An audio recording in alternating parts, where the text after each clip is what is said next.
жерлеп қойған кіші көмек сөйлешесі.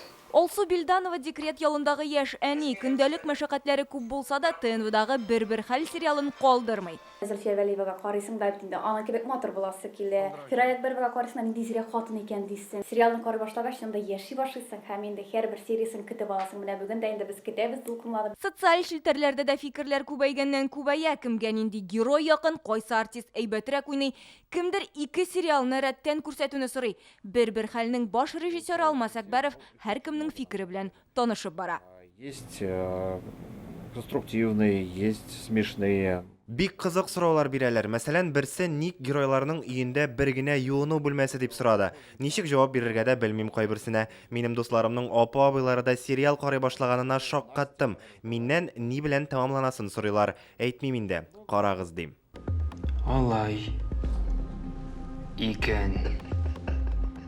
Режиссер шунысын гына әйтте. Иң кызыгы алда әле. Хәзер гаилә башлыгы Мансур фирмасын югалтудан курка. Аның гаиләсе йортсыз калырга мөмкин. Тормыш көтелмәгән очрашуларга бай. Мансур сыйныфташы Алексей Кожемякин белән күрешә. Мәктәп елларында кәҗә дип үртәп йөргән малай бүген чын эшмәкәр. Мансурның хатыны Настяга гашыйк булган Алексей Кожемякин аны оныта алганмы? Бабайның хәтерен югалтуда Алексейның нинди катнашы бар? Сораулар күбәя генә. Зачем?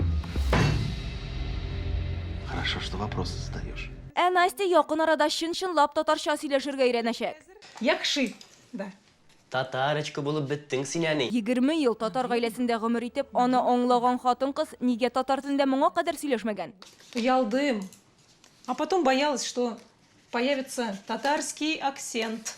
Сериал шәхси проблемаларны гына түгел, милләтебезнең яшәеш мәсьәләләрен дә ача.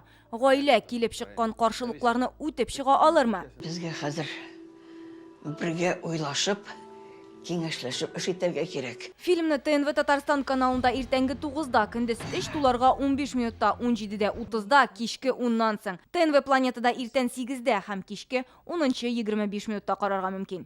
Динәк Самдинова, Олег Мыльников, Яңа Гасыр каналы.